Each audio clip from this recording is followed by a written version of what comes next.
श्री दत्त जयंती है। आज का दिन बहुत बड़ा, उन्हीं के आशीर्वाद से मैं सोचती हूँ ये आज का दिन आया हुआ है, जो आप लोगों में सहयोग पल्लवित हुआ। सारे गुरुओं के गुरु आदि गुरु श्री दत्त महाराज, उनका आज महान दिवस। उनको मैं नमस्कार करती हूँ, वे भी मेरे ही गुरु हैं। उन्होंने मुझे अनेक जन्मों में सहयोग पर बहुत कुछ सिखाया है और उसी के फलस्वरूप इस जन्म में भी मैं कुछ कार्य कर सक रही हूँ। गुरुर् ब्रह्मा गुरुर्विष्णु गुरुर्देवो महेश्वरा, गुरु साक्षात परब्रह्म तस्मै श्री गुरुवे। आद्या शक्ति ने जब सब सृष्टि की रचना की, सारी सृष्टि रचना करने के बाद जैसे एक राजा अपना सारा राज्य फैलाता है और उसके बाद भेष बदल करके इस संसार को देखने आता है, उस तरह आदिशक्ति भी बार बार संसार में अवतरित। लेकिन चाहे शक्ति कितनी भी ऊंची हो, उसे एक मनुष्य गुरु की जरूरत है। मनुष्य का स्थान उस शक्ति से भी ऊंचा। अगर शक्ति को मानव रूप धारणा करनी है तो कभी उसे पिता के स्वरूप, कभी उसे भाई के स्वरूप, कभी उसे बेटे के स्वरूप पाकर ही वो संसार में आई है। सर्वप्रथम ऐसा ही समझे कि ब्रह्मा विष्णु महेश तीन देवों से जब सारी सृष्टि की रचना की,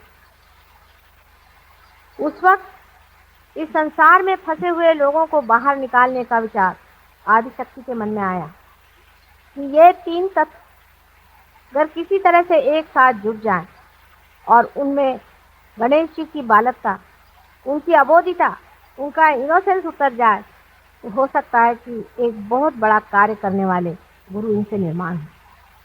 सती अनुसया के रूप में उनका साक्षात, ये एक ही ऐसी सती संसार में है जिसने कि इंसान को तारण का विचार, एक बहुत बड़ी बात। ये तीनों बालक अनुसुया के पास,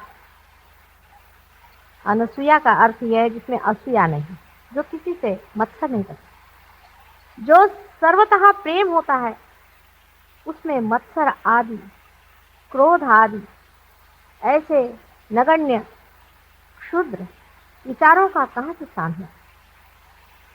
जिसमें कोई भी असूया नहीं, ऐसी अनुसुया, उसकी परीक्षा लेने ये तीनों भी ऐसा कहा जाता है कि उनके दरवाजे गए और उस वक्त उन्होंने अपने तेज बल, ये तेज बल क्या था? ये यही माँ का प्रेम, अत्यंत दिव्य शक्तिशाली माँ का प्रेम जो उन पर बरस पड़ा और वे छोटे बच्चे हो गए। उन्हीं का एकाकार स्वरूप श्री दत्त महाराज है। एक अजीब सी विभूति है, इसका कि कितना भी वर्णन किया जाए तो कम है और समझाया जाए तो भी समझ से परे। ऐसे त्रिगुणों से भरे हुए श्री दत्त महाराज आदि गुरु के रूप में संसार में आए और उन्होंने अनेक बार इसकी शिक्षा दी कि भव सागर को किस तरह से पार किया जाए। कल मैंने आपसे बताया है कि हम संसार में अनेक धर्म बना करके लड़ाई कर रहे हैं। इसी एक श्री दत्त के अवतार अनेक बार संसार में आए। उनमें से जैसा कि मैंने आपसे कल बताया था, राजा जनक जो कि जानकी जी के पिता थे, वे भी और कोई नहीं थे पर इन्हीं दत्तात्रेय जी के अवतार। उसके बाद मच्छिंद्र नाथ, आपने नाम सुना होगा, वे भी उन्हीं के अवतार। उसके बाद ज़ोरास्टर जो 3 बार संसार में आए, वे भी उन्हीं के अवतार। उसके बाद मोहम्मद था जो कि साक्षात उन्हीं के अवतार थे। और जब उनसे बहुत बार पूछा कि भाई तुमसे भी तो पहले कोई आए होंगे, तो उन्होंने कहा कि आए थे, एक मोहम्मद था। फिर उनसे पूछा कि भाई उससे पहले कौन था? कहले एक मोहम्मद था। मोहम्मद माने जो प्रेज होता है, जिसको प्रेज वर्दी, जिसकी प्रेज की जाए, जो स्तुति पात्र है, वही स्तुति पात्र है जो संसार का तारण कर। वही सारे मोहम्मद जो आए थे, वही सारे दत्तात्रेय जी बार बार संसार में आते हैं। उसके बाद नानक, गुरु नानक, उनकी अगर आप वाणी पढ़ें, उनकी अगर आप बातें पढ़ें तो आपको आश्चर्य है कि उन्होंने हर बार सहज में ही बात करी। उन्होंने कहा कि सहज समाधि ला। उन्होंने कहा है, काहे रे बन खोज न जाई, सदा निवासी सदा अलेपा तो है संग समाई। पुष्प मध्य जो बास बसत है, मुकुर माही जस छाई। तैसे ही हरि बसई निरंतर, घट ही खोजो भाई। घट ही खोजो, अंदर ही है, अंदर ही उसे प्राप्त करो। हम तो कविता गा रहे हैं, गाना गा रहे हैं, जो उन्होंने हमें डिस्क्रिप्शन दिया था उसे रटे जा रहे हैं। हृदय के ही अंदर बसे हुए इस परम तत्व को खोजने की बात अनादि काल से यह आदि गुरु बार बार जन्म संसार में ले करके और कर। मोहम्मद साहब की जो लड़की थी, कल भी मैंने बताया है, इसके बाद शिया जाति शुरुआत। मुसलमानों में शिया नाम की जाति, शिया शब्द जो है वो शिया से आया।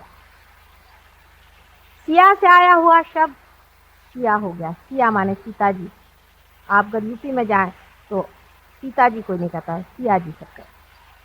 सियावर रामचंद्र की सब सिया का नाम लेते। वो स्वयं सीता जी की स्वयं आदिशक्ति। और उनके जो दो बेटे हुए थे, हसन और हुसैन, जिन्होंने कितने ही दुष्टों का नाश किया।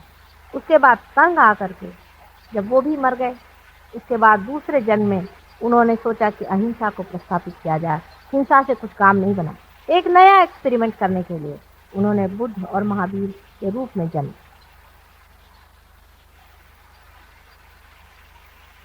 एक्सपेरिमेंट ही होते। नानक साहब के बाद एक 50-60 साल पहले अपने इस महाराष्ट्र देश में ही शिरडी के साईं बाबा, ये भी साक्षात दत्तात्रेय जी के ही अवतार। इसका आपको अगर प्रमाण चाहिए तो अगर आप पार हो जाएं और उसके बाद आप किसी पर भी हाथ रख के देखें तो एक ही तरह के आपको वाइब्रेशन से ही आप सबको जान सकते हैं। जैसे आपके पास आंख होना जरूरी है कि किसी की आप आकृति देखें, उसका रंग देखें, उसी तरह से आपके पास ये वाइब्रेशंस आने की जरूरत है जिससे आप संसार के सब गुरुओं को जान सके और जान सके कि कौन सच्चा गुरु है और कौन झूठा, कौन उस आदि गुरु दत्तात्रेय जी के अवतार साक्षात है। कहने को तो आजकल हजारों गुरु संसार में आ गए, किसी के कहने से कोई गुरु नहीं और किसी को मान भी लेने से वो गुरु नहीं। गुरु शब्द ही का अर्थ बहुत ही बड़ा, इसको समझ लेना चाहिए। आज इसी पर मैं आपसे बातचीत करना चाहती हूँ कि गुरु कौन और कौन गुरु नहीं।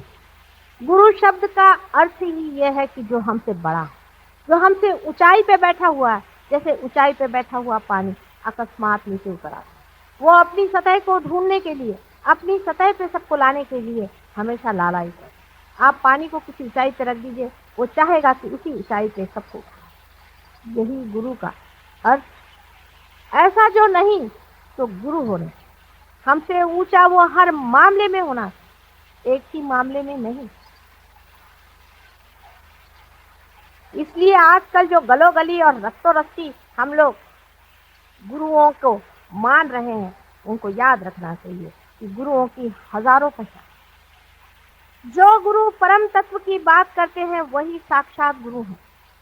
जो परमात्मा की बात करते हैं और परमात्मा ही के ओर आप उठाते हैं वही गुरु हैं। जो लोग आपसे रुपया पैसा लेते वो गुरु हैं। जो अपनी वाणी का रुपया लेते हैं वो गुरु कभी भी नहीं हो सकते, क्योंकि ये वाणी परमात्मा से आई हुई बहुमूल्य चीज है। इसकी कोई भी कीमत आप नहीं दे सकते। जिस दिन आप इसकी कीमत दे सकें, ये परमात्मा की चीज नहीं। आप परमात्मा को बाजार में जाके खरीद नहीं सकते। याद रखिए, आज हम लोग इस तरह के हजारों लोगों के सामने खड़े हुए हैं जो परमात्मा के नाम पर पैसा कमा। इससे बढ़ के अधमता और नीचता संसार में कुछ भी नहीं। परमात्मा के पांव के ठोकर के बराबर भी संसार का कोई सा भी सामान, कोई सी भी वस्तु, कोई सी भी चीज अगर हो तो उससे हम मान सकते हैं कि हम परमात्मा को देखें। जैसे अभी हमारे घर पे कोई साहब आए थे, बड़े भारी महान गुरु अपने को बना करके, और मुझसे कहने लगे कि माता जी आपके तो घर में सब चीजें हैं और आप तो बिल्कुल साधारण गृहिणी जैसे रह रही हैं, तो आप कैसे परमात्मा की बात करें? मैंने तो ये त्यागा, मैंने तो वो त्यागा, मैंने तो ये छोड़ा। मैंने उनसे कहा कि वाकई अगर तुम त्यागना जानते हो तो तुम ये भी जान लो कि इसमें से जो भी चीज तुम सोचो कि मेरे प्रभु के चरणों के धूल के बराबर भी, उसके कणों के भी बराबर है, तुम उठा के लो, लेकिन तौलना बराबर। इधर उधर देखा उन्होंने, ये वो देखा, इसके बाद तो पका गए। मैंने कहा क्यों, कोई चीज नहीं मिली? नहीं, उसके बराबर तो कोई नहीं। फिर मैंने कहा उनसे कि तुमने छोड़ा ही क्या बेटे, तुमने क्या छोड़ा जिसका झंडा सुबह शाम घुमा करके और काशाय वस्त्र पहन करके और ये सर में बाल मुड़ा करके और दुनिया भर में चिल्लाते फिर रहे हो? क्या छोड़ा तुमने? यही पत्थर, ये मिट्टी। असल में सहयोग इसीलिए घर गृहस्थी में बैठे हुए साधारण लोगों में ही पनपता है। जो अपने झंडे गाड़ते हैं उनमें कभी भी सहयोग नहीं आता। जो लोग सहज सरल भाव से रहते हैं, परमात्मा के दिए हुए ऐश्वर्य में, उसके आनंद और सुख में सहज से प्रेम पूर्वक रहते हैं, ऐसे ही लोग, ऐसे ही मध्य स्थिति के लोग परमात्मा को पाते। गुरु का मतलब अब आपको समझना चाहिए कि जो लोग काशाय वस्त्र पहन करके पैसा इकट्ठा करते हैं वो लोग कभी भी गुरु नहीं। जिनके पास टूटी हुई साइकिलें थी और आज इम्पाला में घूम रहे हैं वो कभी भी गुरु नहीं हो सकते। जो आदमी परमात्मा को पाया हुआ है वो चाहे जमीन पे सो जाए और चाहे वो महलों में सो जाए, आराम से। इसके लिए जनक राजा का मैं आपको एक उदाहरण, जनक राजा के पास में नचिकेता करके एक बड़ा भारी आर्क गया था। पहले तो वो शंका से व्याकुल था। उसने अपने गुरु से कहा कि ये एक गृहस्थ में है, ये राजा है, इसके यहाँ तुम क्यों जाते हो, इसके आगे तुम क्यों झुकते हो, इसके चरण क्यों छूते हो, ये तो गृहस्थी आदमी। तो उन्होंने उनको कहा कि अच्छा तुम राजा जनक के यहाँ जाओ और उनके यहाँ, आप जानते हैं कि उनको विदेही कहा जाता है, देहाती। नचिकेता जब उनके साथ जाके रहा, उसने देखा कि इनका इतना ऐश्वर्य है, इतना पैसा है, लोग बाग खाना पीना खा रहे हैं, आराम से रह रहे हैं, राजा सब खाना खाते हैं, घूमते हैं फिरते हैं, बाल बच्चे हैं, ये आदमी कैसे हो सकता है परमात्मा को जाने?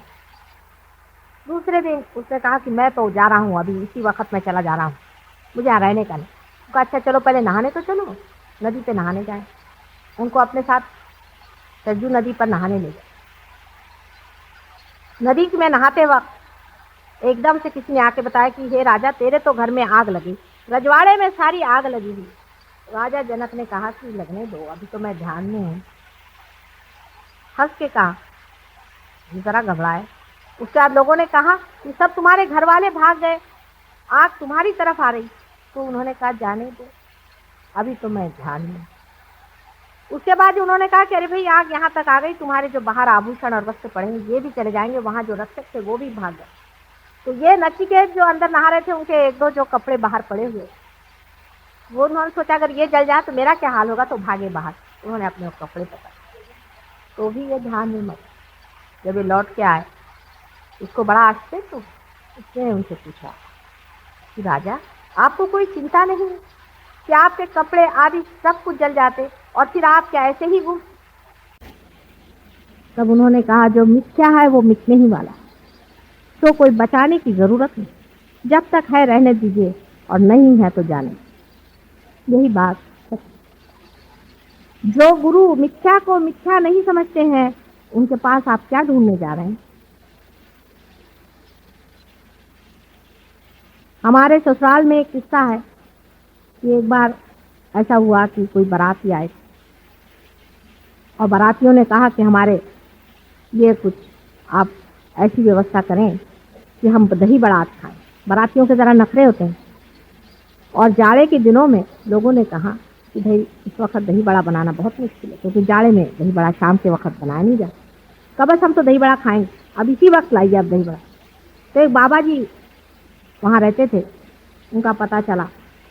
उन्होंने बाबा जी बुलाया कि भाई आप किसी तरह से इंतजाम करो। तो कहा भाई मैं मंगा तो दूंगा, लेकिन उसके बाद मैं रहने वाला नहीं। अच्छा ठीक है, मंगा दीजिए। उन्होंने एक खिड़की बंद कर दी, दूसरी खिड़की बंद कर दी, दरवाज़ा बंद कर दिया, और उसके बाद कहा कि देखो आ गया आपका दही बड़ा, खाइए। वहाँ सब दही बड़े आ गए, लोगों ने दही बड़ा खाना शुरू कर दिया, बड़े खुश हुए। बाबा जी भाग, रातों रात बाबा जी जान बचाकर भाग। लोगों को समझ नहीं आया कि बाबा जी क्यों भागे। दूसरे दिन सवेरे वहाँ मांग लोग होते हैं, एक शूद्र जाति होती है जो आती है और खाना वाना सब बटोर कर ले जाए। वो आए और उन्होंने देखा बर्तन वगैरह को, कहने अरे हमारे कुल्हड़ कौन उठा के लाया, फिर तो हमारे कुल्हड़ थे, कौन उठा के लाया। वो जो विवाह था संपन्न तो हुआ था, इससे लड़की विदा हो गई, नहीं तो कोई लड़की को भी विदा नहीं कर। वजह ये थी कि सब लोग बहुत नाराज हो गए, कहने लगे कि ये कौन लेकर के आए।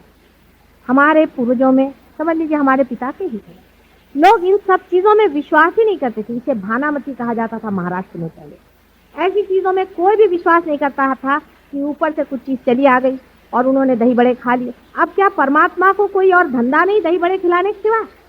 आप लोगों को भी सोचना चाहिए कि आप लोगों को दही बड़े खिलाने का ही उनको एक धंधा बचा हुआ।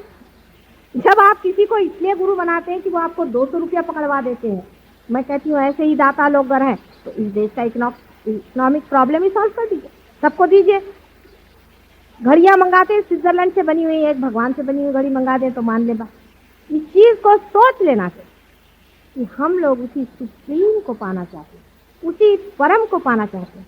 पर आपकी भी तो खोज इन्हीं जड़ वस्तुओं में है, इन्हीं पत्थरों में है, इसीलिए आप इन लोगों को गुरु मानते। रुपया भी जाता है, पैसा भी जाता है, जब आपका सब पैसा निकल जाता है तब आप मेरे पास आते हैं। कल एक स्त्री आई थी, आपने देखा था किस तरह से नाच रही थी, कूद रही थी। मैंने कहा आप क्यों आई भाई? कहने लगे क्या करें, आप तो हम ऐसे हो गए। मैंने कहा अच्छा है, लोग पागल तुम्हें बनाए और पागल खाना मैंने खोल रखा। तुम वहां क्या खोजने गई? क्या नाचने कूदने से परमात्मा मिल सकता है? हमारे मानव के जितने भी कायदे कानून बने हैं उसमें उन लोगों को इसका अंदाज ही नहीं है कि मनुष्य कितना घृणित हो सकता है। जिन्होंने भी बनाए बहुत शालीन और अच्छे शुभ लोग थे, उन्होंने उस घृणता को और उस दुष्टता को पहचाना ही नहीं कि मनुष्य अंदर से कितने गंदे कामों में फंसा हुआ। अगर वो लोग जान जाए तो नए कायदे बनाने पड़ेंगे इन लोगों को सबको पकड़ने के लिए। ईसा मसीह को तो इन्होंने उठाकर सूली पे चढ़ा दिया, तो आसान था, लेकिन इन लोगों को तो कोई पकड़ ही नहीं पाता, जो रात दिन आपसे रुपया खसोट करके और आप लोगों का सर्वनाश करने पर लगे हैं, और कल आपके बच्चों को पागल खाने में भेजने के लिए तैयार बैठे हुए। कभी आप लोग इधर भी आंख उठा कर और सोचिए कि ये क्या है। परमात्मा के नाम पर जड़ वस्तुओं को बांटना कहाँ की भलमानसियत। आप भी क्या कभी सोचते नहीं?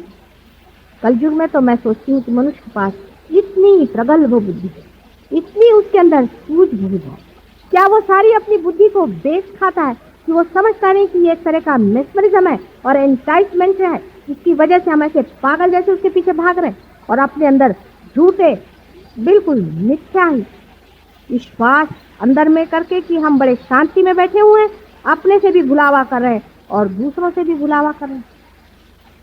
जब आप रियलाइजेशन हो जाता है तो बहुत दूर जाने की जरूरत नहीं, बहुत पढ़ने की जरूरत नहीं, आप समझ सकते हैं कि आप रियलाइज इसमें आप में एक जरा अंदर से शांति है।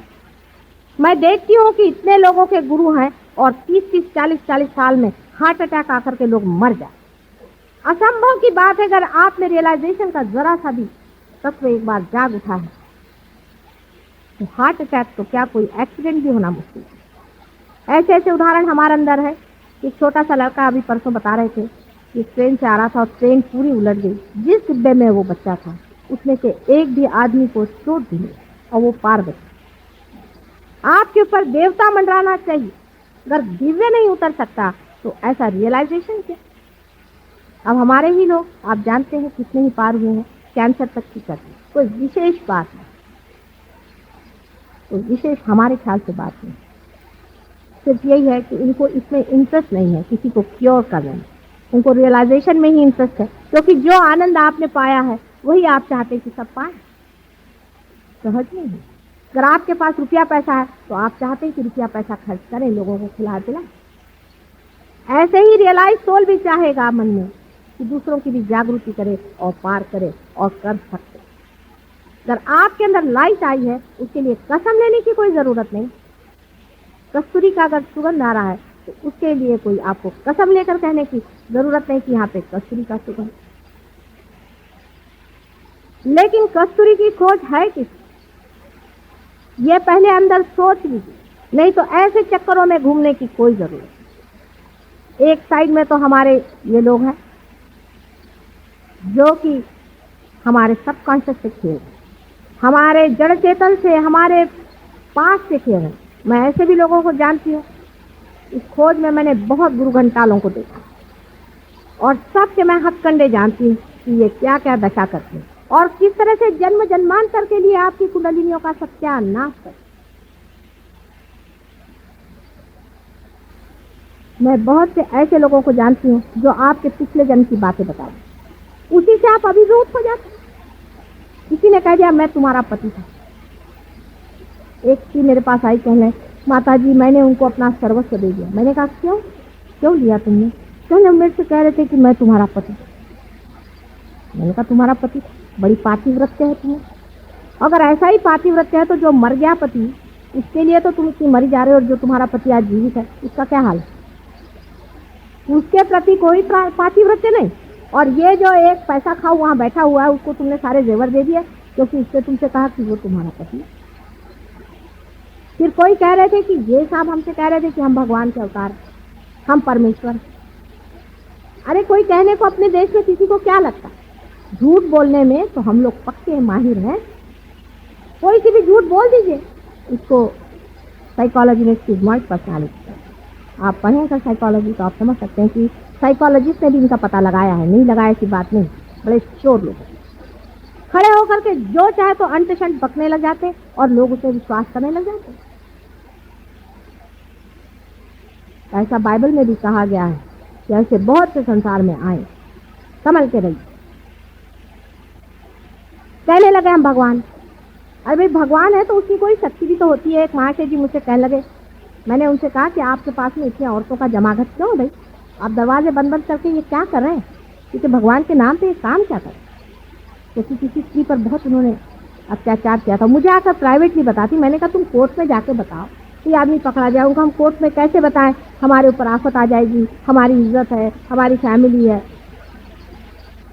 तो मैंने कहा जब तुम कोर्ट में नहीं बता सकती तो इसका कैसे पार हो? तो वो महाशय से जाकर जब मैंने कहा कि तुम ये क्या कर रहे हो, क्यों ऐसा पाप धो रहे हो, क्या तुमको इससे मिलेगा परमात्मा के नाम? तो उससे कहा लगा तुम्हें नहीं मालूम मैं श्री कृष्ण हूँ। मैंने कहा वाह भाई, शकल तो आपकी भूत जैसे और आप श्री कृष्ण बने। आप श्री कृष्ण कैसे हुए? मैंने कहा श्री कृष्ण को आप कितना जानते हैं?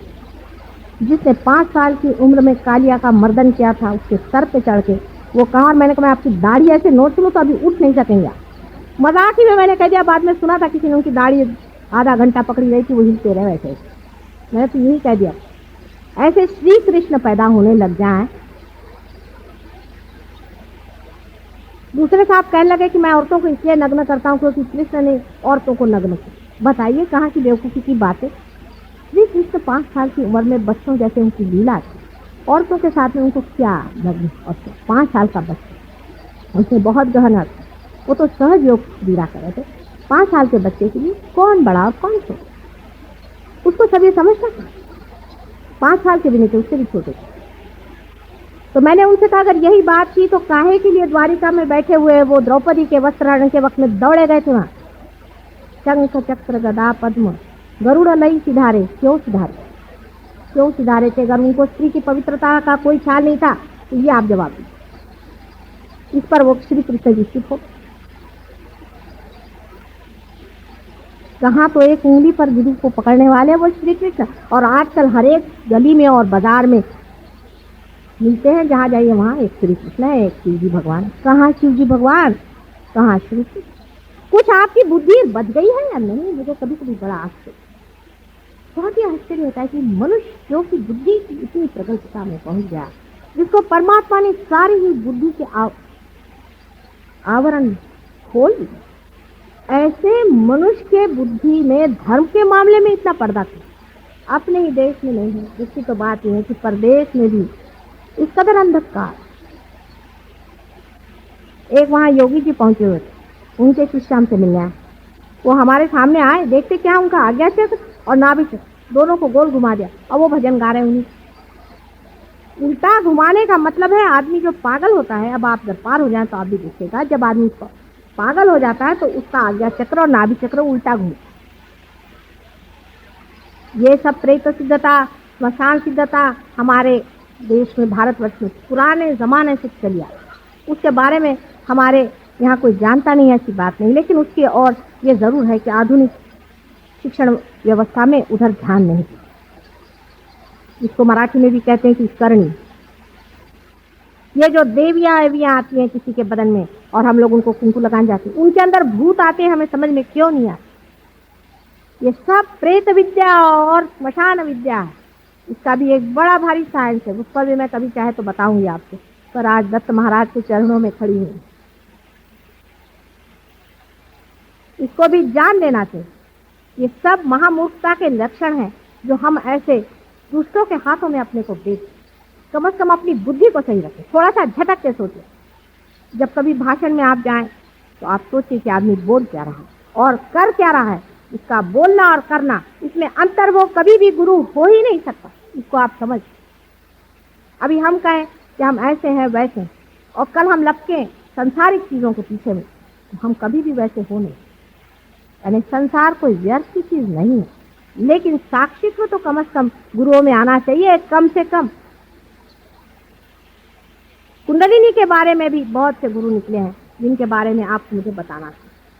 कल भी मैंने बताया था कि भगवान के पास में कोई घड़ी नहीं है कि जो वो कह दे कि 4 बजे मैं तुम्हारी कुंडलिनी जागरूक कर दूं। ये सब भूतों की व्यवस्था। इस पर एक आपको मैं बड़ा अच्छा उदाहरण देती हूँ। डॉक्टर लैंग करके एक बड़ा भारी डॉक्टर लंदन में रहता था। उसने कुछ बहुत शोध किए थे और वो चाहते थे कि लोगों को उसे क्योर किया जाए, लेकिन अकस्मात उनकी एक एक्सीडेंट में मृत्यु हो। इसके कारण वो अपना जो शोध था लोगों को बता नहीं पाए। तो उन्होंने, जब उनकी मृत्यु हो गई, हम जब मरते हैं तो पूरे नहीं मरते, थोड़ा सा हिस्सा गिर जाता है, बाकी सूक्ष्म शरीर जीवित है। तो उन्होंने इस सूक्ष्म शरीर में यह सोचा कि चलो किसी के अंदर घुस कर ही प्रवेश करके दे।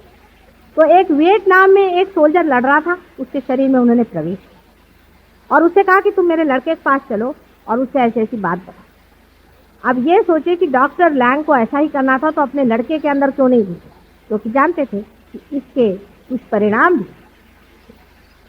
तो उन्होंने कहा कि अच्छा तुम मेरे लड़के से जाकर सारी बात बताओ और उसको हमारी बात पट जाए। जब ये सोल्जर उस लड़के के पास गया और उसे जाकर बताया तो वो इस बात को मान गया। उसने कहा कि हाँ, ये तो सब बातें सिर्फ मेरे पिताजी का, किसी को मालूम नहीं। उसने कहा चलो तुम क्लिनिक खोलो। उन्होंने एक बड़ा भारी एक ऑर्गेनाइजेशन बनाया जिसके मातहत वो लोगों को ठीक करते। अब डॉक्टर लैंग के साथ बहुत से और डॉक्टर उनके साथ जुड़ गए, वो भी ये कार्य करते थे। अभी तक वो हो रहा है कार्य। वो आपसे बताते हैं कि आप अगर उनको चिट्ठी लिखे हमें तकलीफ है, शिकायत है, आपसे बताते हैं अच्छा 5 बजे शाम को बराबर इस वक्त आपके अंदर कुछ हो, कोई ना कोई अंदर व्यक्ति घुस करके आपके साइकोलॉजी में, साइकी में, जिसको हम सुपर ईगो कहते हैं, उसके अंदर घुस के और इस कार्य को करते। एक भूत निकाल के दूसरा भूत दिखा दे। अगर आप शराबी कबाबी होंगे तो शराब कबाब ठीक हो जाएगा, क्रोध आने लग जाएगा। ये इन लोगों का कार्य है। पर बेचारे बहुत सीधे हैं, क्योंकि वो लोग कम से कम ये तो कहते हैं कि हम स्पिरिट का काम करते हैं, वो ये नहीं कहते कि हम भगवान का काम करते हैं। लेकिन अपने देश में तो लोग पक्के भूत नहीं राक्षसों का काम करते हैं और उसको भगवान का नाम लेते हैं। ऐसे लोग अगर किसी को थोड़ा सा ठीक भी कर दें तो उससे क्या फायदा। कुंडलिनी जिससे खराब हो, अपनी माँ पे जहाँ चोट है, ऐसी जगह जाने की कोई जरूरत नहीं। आज नहीं कल आप लोग जरूर पार हो जाइएगा, लेकिन गलत रास्ते पे मत जाइए। एक बार आपकी कुंडलिनी खराब हो जाएगी तो मैं उसमें कुछ भी नहीं करता, सारा ही कार्य खत्म हो जाएगा। जिन जिन की कुंडलिनियाँ खराब हो गई है, आप लोग जानते हैं, आप में से बहुत से लोग पार हुए हैं। कितनी तकलीफें हमने उठाई। कुछ कुछ लोगों पर तो हाथ रखते वक्त इन लोगों के हाथ में बड़े बड़े ब्लिस्टर था, बहुत बड़े बड़े ब्लिस्टर था। और उन लोगों से जब मेरे और हाथ करते उनको भी कभी कभी थोड़ा थोड़ा ब्लिस्टर जैसा आ जाता है, पर जलता तो बहुतों का हाथ है। मेरे पास तो एकदम ठंडी ठंडी हवा चल रही, लेकिन उनके हाथ जल रहे हैं, क्योंकि मैं चाह रही हूँ उनकी सत्ता को स्थापना दूं, और उनके अंदर तो कुछ और ही सत्ता बैठी है। ऐसे गुरुओं से बच के रहिए, क्योंकि कायदा इसे रोक नहीं, किसी तरह से भी इसकी रोकथाम नहीं। सिर्फ अपनी बुद्धि से सोचिए, अपने बुद्धि से सोचिए कि सच्चा गुरु कौन है, वही जो आपको परम। उस पर अभी मेरे एक औरत ने मुझसे सवाल पूछा था, बहुत मौके का सवाल था। उसे मुझसे पूछा कि क्या आपने और भी कोई रियलाइज सोल्स दुनिया में देखे हैं जो कि आपके पास आए बगैर हैं? ऐसे तो बहुत हो चुके और अभी भी हैं। तो इसी कारण मैं अपने बहुत से शिष्यों को लेकर कोल्हापुर से दूर 25 मील दूरी पर एक जंगल में, पहाड़ी के ऊपर 7 मील दूरी पर गगनगढ़ में आज उनका बहुत बड़ा उत्सव है, जिसके लिए मेरी सारी शुभेच्छा है। वहां पर एक बड़ा भारी जीव है, मैं इनको ले गई। मैंने कहा तुम ऐसे हाथ रखो, बस हाथ के सहारे की। इसके वाइब्रेशन आ रहे माँ कि कौन सा जीव यहाँ है, क्यों वो जंगल में चले गए।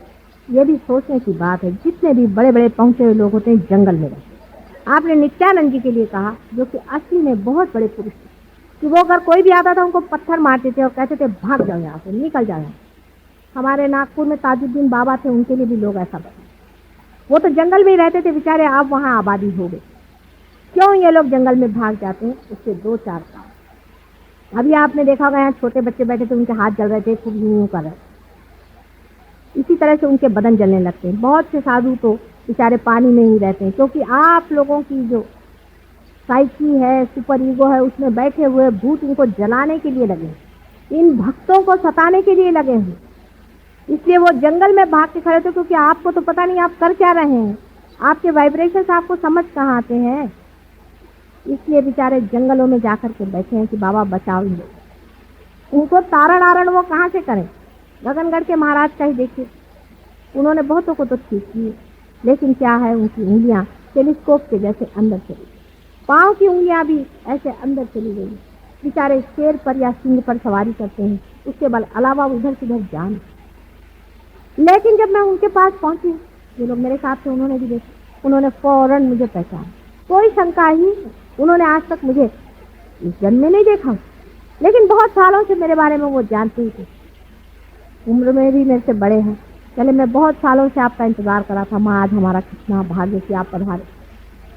वो नाथपंथी हैं, इसलिए मच्छिंदर नाथ के ही वो थी और बड़े पहुंचे हुए थे। ऐसे ही मैं हिमालय पर भी गई थी, वहाँ पर भी मुझे मिले। ऐसे ही हरिद्वार में एक दो हैं, बहुत ही कोह में रहते हैं। मैंने उनसे कहा बाहर आने का मौका, मैं तुमको बताऊंगी कि अपनी शक्ति को कैसे बचाना और किस तरह से इन लोगों का प्रहार वापस लौटाना। मैं बैठी हूँ, तुम आओ तो सही, सबको मैं ठीक करती। इनकी भी मैं नानी हूँ, आ जाओ। बहुतों ने कहा है कि माँ आएंगे, जरूर आएंगे, लेकिन हिम्मत जुटती नहीं बेचारों की, क्योंकि उनके हाथ पैर तोड़ दिए, उनके बदन में छाले डाल दिए, उनको जला दिया। राक्षसों के काम समझ लीजिए कि 10 राक्षस और 6 राक्षसी अभी तक मैं जोड़ पाई, ये जन्म लेकर इस कलयुग में आए हैं। आजकल के ज़माने में अगर समझ लीजिए रावण आ जाए तो वो अपने को कहने नहीं वाला कि मैं रावण, वो तो अपने को भगवान ही कहेगा। तो रावण कहे तो अभी कैद में बंद न हो जाए। रावण की पहचान, राक्षसों की भी पहचान है, वो भी मैं आपको बता देती हूँ, आप देखिए, आपको फायदा हो। जिस आदमी की आंख बिल्ली के जैसे, आप बिल्ली की पहले आंख देखिए, तब आपको समझ आए, क्योंकि बहुत से लोग बहुत सी चीजें देखते ही नहीं। बिल्ली की आंख जैसे उसके अंदर की पुतली होती है, प्यूपिल होती है, आप देखते देखते एकदम छोटी होते तो गुल हो जाती, ऐसे ही राक्षसों की आंख होती है। मैं सबको जानती हूँ अच्छे से, हर एक जन्म में मैंने इन लोगों को देखा। इनकी आंख से आप पहचान सकते हैं कि ये लोग राक्षस हैं। उनकी आंख की पुतली एकदम छोटी होकर के गुल है, ये पहचान। कहने को वो भगवान का है, नहीं तो और कुछ है। राक्षस लोग, और इन लोगों ने बहुत सी सिद्धियां प्राप्त कर ली हैं। ये हमारे भोला शंकर जी का काम है, क्या करें। उन्होंने बहुत सारी सिद्धियां प्राप्त कर ली। जैसे रावण को एक सिद्धि थी कि जब वो बोलते थे और भाषण देते थे तो नाभि चक्र में वो ऐसे कुछ काम कर जाते थे कि वहां पर एक एक भूत बैठ जाता। हजारों लोग अभिभूत होकर के उनके कहने को सुनते थे। यहाँ तक कि राम को लड़ने के लिए कोई तैयार नहीं था, उन्होंने सबको तैयार कर। इसी तरह से महिषासुर की भी थी, सारे ही असुरों की अपनी अपनी उन्होंने सिद्धियां की हुई थी, आप जानते हैं। और इसी सिद्धियों के कारण वो लोग हमेशा अच्छाई का दमन करते रहे, प्रकाश को दबाते रहे और अंधेरा बढ़ता है। आज कलयुग में बराबरी, सारी बराबरी है। और आप सोच रहे हैं कि मेरे 2 ही हाथ हैं। आप ही लोगों का कार्य है। आपको आश्चर्य हो कि देवता भी एक तरफ बैठे हुए हैं और राक्षस भी एक तरफ बैठे। घमासान युद्ध चल रहा है। आज जो दुर्भिक्ष देश हैं, जो परेशानियां, क्या आप सोचते हैं आपके करने की वजह से? बिल्कुल भी। ये दुष्ट और राक्षस बैठ करके प्रेत योनियों से सारे कार्य करा के आपको संतुष्ट करें, जिससे आप किसी तरह से दौड़ कर इनके ही चरणों में जाए।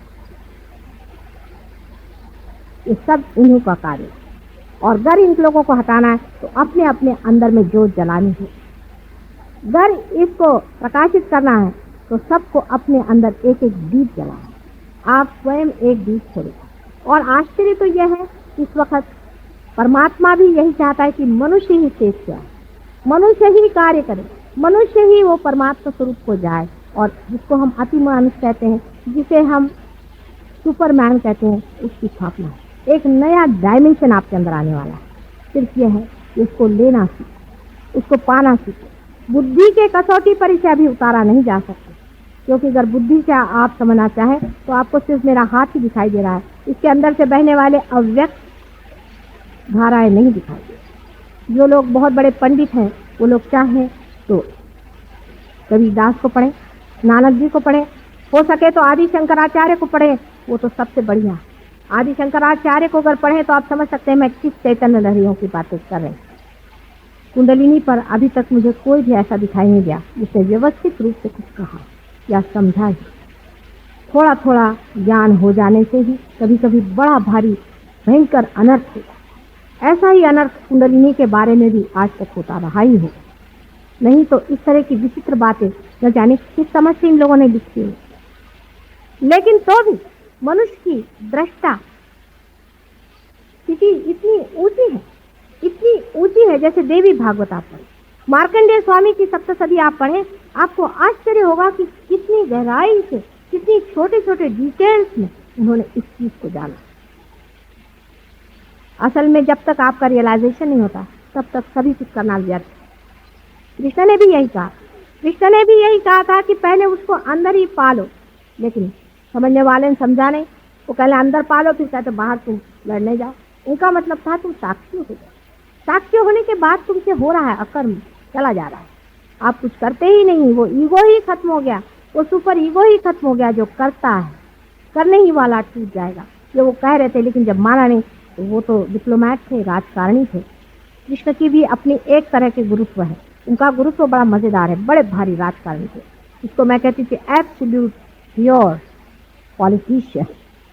ऐसा बड़ा पॉलिटिशियन था वो, और वो सबको जानता था कि इन महामूर्खों को ठीक करने का यही तरीका। जिस वक्त में कि एक बच्चा है, वो अपने घोड़े को गाड़ी के पीछे बांध करके हाँक रहा है, तो बाप आकर के कहता है चलने दो घोड़ा, ऐसे चलने दो, हाँकते रहो, पहुंच जाओ। फिर बच्चा जब हार कर सोचता है अरे घोड़ा तो चल ही नहीं रहा, तब उसको फिर समझ में आता है कि घोड़े को आगे करना चाहिए और तब हार। इसीलिए उन्होंने कहा कि अच्छा तुम कर्मयोग करो। अब देखिए उसमें डिप्लोमेसी कृष्ण की दी। कृष्ण के जैसा भी गुरु मिलना बड़ा कठिन। ऐसा गुरु है कि उसके लिए बहुत ही बुद्धि की तीक्ष्णता प्रकटता चाहिए। आज तक आपको किसी ने बात नहीं बताई होगी, तो मैं आज बताऊंगी, आप सुन ली। उन्होंने कहा कि अच्छा तुम कर्म करो, लेकिन जो कर्म का जो फल है परमात्मा पे ये हो ही नहीं सकता। बिल्कुल एब्सर्ड कंडीशन। जब आप किसी चीज को कर रहे हैं और जान रहे हैं कर रहे हैं, आप उसको किसी और पे कैसे छोड़ सकते? घोड़ा पीछे करके ही हाँकने को कह रहे हैं। दूसरा उन्होंने कहा कि तुम भक्ति करो। देखिए इसमें भी देखिए बड़ा सुंदर है, तुम अनन्य भक्ति करो। जब दूसरा कोई नहीं रहे तब भक्ति कैसे होने वाली है? मतलब ये कि जब मिलन हो गया तब भक्ति किसकी करनी? उन्होंने कहा पुष्पम फलम तोयम, जो कुछ भी तुम मुझे दो मैं ले लूंगा। लेकिन देने के वक्त उन्होंने यही कहा है कि तुम अनन्य भक्ति करो। एब्सर्ड बात है, क्योंकि एब्सर्डिटी पे ही आदमी का सर चकराएगा और तभी वो ठिकाने से आएगा। वो सोचते नहीं थे कि ऐसे आदमी क्या खलाने वाली है। पर मैं तो माँ हूँ, और माँ चाहे तो बात कहनी भी पड़े तो भी कह डालेगी कि बेटे ऐसा नहीं, ऐसा नहीं मानो, जब तक हो सकेगा तब तक कहेगी, गला फाड़ फाड़ कर अपने बच्चे से कहेगी। माँ का हृदय और होता है, इसे डिप्लोमेसी नहीं झेली जाती। बहुत देर, बहुत हो गया, बहुत खुश, बहुत परेशानी, लोग कष्ट इस चीज में भरमा गए। अब जरूरत है इस चीज को करने की, और हो रही है। आप लोग भी इस चीज को पा रहे हैं। जिन्होंने पाया है, जिन्होंने जाना है, वो कल भी यहाँ पर प्रोग्राम है, उसमें जरूर आए। जिन्होंने नहीं पाया है वो भी आए। हमारे यहाँ और भी जगह, भारतीय विद्या भवन में हम लोग हमेशा के लिए चाह रहे हैं कि कुछ ऐसी जगह बने जहाँ लोग आते रहें। यहाँ पर बहुत से लोग ऐसे हैं कि जो पार हो गए हैं, और भी करते हैं। जागृति तो आप पार होते ही दे सकते हैं। लोग चक्रों के बारे में बहुत जानते हैं, बहुत कुछ ज्ञानी हो गए, और कुछ लोग ऐसे भी हैं कि जो पार भी करा। हिंदुस्तान की ये गरिमा है, ये देश हमारी योग भूमि, सारे संसार के देशों से भी ऊंचा अपना देश। इस देश के वाइब्रेशन जो है हाईएस्ट, इसमें कोई शंका नहीं।